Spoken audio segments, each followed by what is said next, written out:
కలియుగంలో భగవంతుడు అసలు ఎందుకు ప్రత్యక్షమవ్వరు, ఎందుకు కనిపించరు అనేటువంటి ధర్మ సందేహం ఎంతోమంది భక్తులలో ఉన్న నేపథ్యంలో ఆ భక్తుల ధర్మ సందేహాన్ని నివృత్తి చేసేందుకు ఈరోజు మనతో పాటు ఉన్నారు ప్రముఖ ఆధ్యాత్మికవేత్త, ప్రముఖ జ్యోతిష్య వాస్తుశాస్త్ర నిపుణులు కొండూరి రమాదేవి గారు.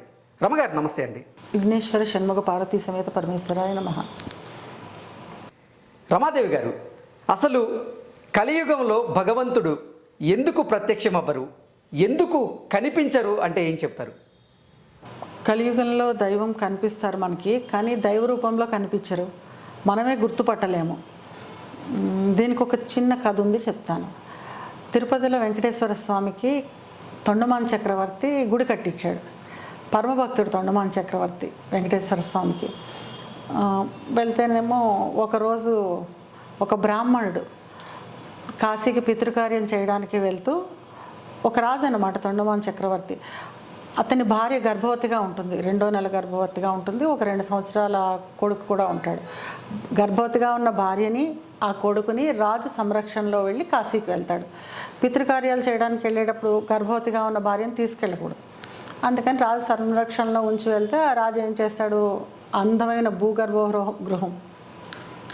భూగర్భ గృహం కట్టి దాంట్లో అన్ని సదుపాయాలు కల్పించి కొన్ని సంవత్సరాలకు సరిపడా ఆహార పదార్థాలు కూడా అక్కడ పెట్టి భటులను కాపలాగా పెట్టి బయట తాళం వేసేసి బయట భటులను కాపలాగా పెట్టేసి వెళ్తాడు. మధ్యలో వచ్చి చూస్తూ ఉంటాడు. ఒక 2-3 నెలలు వచ్చి చూస్తాడు. రాజకార్యాల్లో తొండమాన్ చక్రవర్తి 2-3 సార్లు వచ్చి చూసి వెళ్తాడు. తర్వాత రాజకార్యాల్లో పడిపోయి ఈ విషయమే మర్చిపోతాడు. కొన్ని సంవత్సరాలు గడిచిపోయాక ఆ బ్రాహ్మణుడు తిరిగి వస్తాడు కాశీ నుంచి. నా భార్య పిల్లలు ఎలా ఉన్నారండి అని అడిగితే అప్పుడు ఇతనికి గుర్తొస్తుంది, భూగర్భ గృహంలో వాళ్ళని సంరక్షణగా పెట్టాం కదా, ఎలా ఉన్నారో అని అనుమానం వచ్చి వాళ్ళని తిరుపతికి దర్శనానికి పంపించాను. నీకు ఒక ఆడపిల్ల పుట్టింది, 2 సంవత్సరాలు ఉన్నాయి ఆడపిల్లకి, కొంచెం నువ్వు విశ్రాంతి తీసుకో, రేపొద్దుటే వాళ్ళు వచ్చేస్తారు, చూద్దువుగానే అని చెప్తారు. చెప్తే అతను విశ్రాంతి తీసుకుంటాడు. అప్పుడు వెళ్ళి చూస్తాడనమాట ఆ భూగర్భ గృహంలోకి.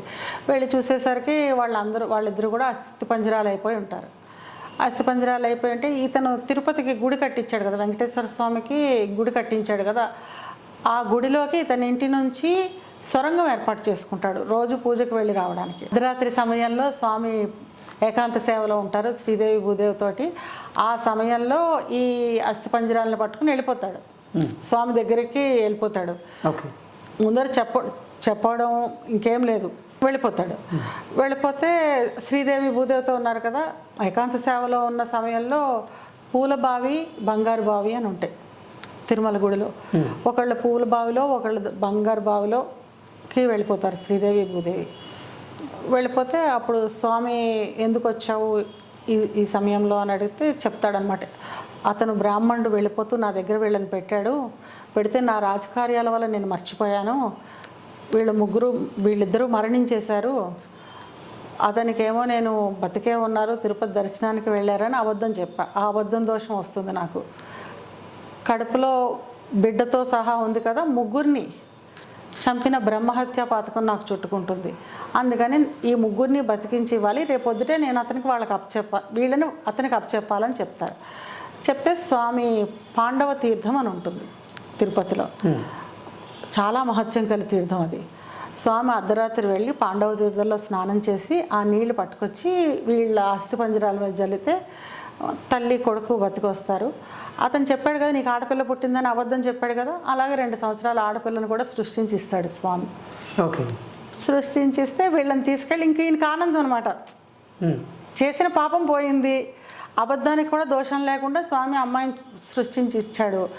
ఇలా తీసుకుని వెళ్ళిపోతూ ఉంటే అప్పుడు స్వామి వెనక్కి పిలిచి చెప్తాడనమాట, నువ్వు కట్టించిన గుడిలో నేను ఉంటున్నాను, ఆ అలుసుతో అయితేనే, ఆ అహంకారంతో అయితేనే నువ్వు చెప్పకుండా ఏకాంత సేవలో ఉన్న నా దగ్గరికి వచ్చావు, ఇప్పటికే నీవి చాలా తప్పుల్ని క్షమించాను నేను, ఇప్పటి నుంచి కలియుగంలో ఎవరికి నా రూపంలో నేను కనిపించను, స్వామి రూపం సశరీరంగా ఇక్కడే ఉంటాను నేను, వైకుంఠంలో సశరీరంగా ఉంటా. ఆయన అక్కడే తిరుపతిలో ఆనంద నిలయంలో సశరీరంగా ఉన్నప్పటికీ మనం స్వామిని చూడలేము. అప్పట్లో మాట్లాడేవారట, చాలామందితో స్వామి మాట్లాడేవారట. మనకి వెంకటాచల మహత్యంలో చాలా కథల్లో ఉంటుంది స్వామి మాట్లాడిన సంభాషణలు అవన్నీ కూడా. ఆ రోజు నుంచి స్వామి రూపంలో కనిపించరు కలియుగంలో. ఎప్పుడైనా మనం తిరుపతి వెళ్ళినప్పుడు వెంకటేశ్వర స్వామిని చూసినట్టు మనం ఫీల్ అవ్వగలం. ఆయన అంత అలంకారంతో రారు అక్కడికి మనకు కనిపించడానికి. ఏ వృద్ధ బ్రాహ్మణుడి రూపంలోనో అలాగొచ్చి కనిపించి వెళ్ళిపోతారు. ఆ సమయంలో మనకు తెలియదు, మనం తర్వాత ఫీల్ అయితే తెలుస్తుంది అనమాట, ఈయనే వెంకటేశ్వర స్వామి ఏమో అన్నట్టు. అదేవిధంగా తిరుపతి దుర్గగుళ్ళో ఇంద్రకీలాద్రి విజయవాడ అమ్మవారు బొట్టు పెడతానంటే వచ్చి బొట్టు పెట్టించుకెళ్తారట అమ్మవారు. అప్పుడు కూడా మనకు ఆవిడ అమ్మవారు వచ్చింది బొట్టు పెట్టించుకుని వెళ్ళారు అని మనకి తెలియదు. ఆ కొండ మీదే ఆవిడ తిరుగుతూ ఉంటారు. చాలామందికి కనిపించారు. నేను చాలాసార్లు ఫీల్ అయ్యా అమ్మవారిని. నేను నీకు పట్టు చీరలు పెట్టేస్తాను, నగలు పెట్టేస్తాను అని మొక్కుకోవాల్సిన అవసరం లేదు. అక్కడికి వెళ్ళి బొట్టు పెడతానంటే వచ్చి ఆవిడ బొట్టు పెట్టించుకుని వెళ్తుంది. ఆవిడ మనకి అమ్మవారు అన్ని నగలు ఫోటోల్లో చూపించినట్టు అలాగ రారు. కనీసం మనలాగా కూడా ఉండదు. సాధారణమైన నూలు చీర కట్టుకుని మట్టి గాజులు ఒక పెద్ద ముత్తైదులాగా ఆ వైభవం ఆ కళ కనిపిస్తూ ఉంటుంది అమ్మవారి మొహంలో. అలాగ మాత్రమే మనకి కనిపిస్తారు. ఇదంతా ఏంటంటే అమ్మవారు నిజంగా ఆవిడ వచ్చి మనతో మాట్లాడుతున్నంతసేపు మనం గుర్తించలేము, తర్వాత ఫీల్ అవ్వగలుగుతాం మనం. ఓకే. ఇదంతా వెంకటేశ్వర స్వామి ఆ రోజు పెట్టిన శాపం అన్నమాట. తొండమాన్ చక్రవర్తికి ఆ రోజు పెట్టిన శాపం అన్నమాట. ఓకే. ఆ శాపం వల్లే అంటే కలియుగంలో అసలు అంటే ప్రత్యక్షంగా దైవాన్ని మనం ఆ శాపం వల్లే కలియుగంలో దైవం రూపంలో మనకు కనిపించరు. ఓకే. మన జపం చేసుకోవడం వల్ల అయితేనే, దైవభక్తి వలనైతేనే, మన దైవారాధన వల్ల అయితేనే మానుష రూపంలో మాత్రమే మనకు కనిపిస్తారు. ఆ విధంగా కనిపించినప్పుడు మనం గుర్తించలేము. గుర్తించడానికి మన శక్తి సరిపోదు. దీనికి ఆ శాపమే కారణం అన్నమాట ఆ రోజు. ఓకే. ఓకే రమ్మ గారు, థ్యాంక్ యూ సో మచ్. నమస్కారం.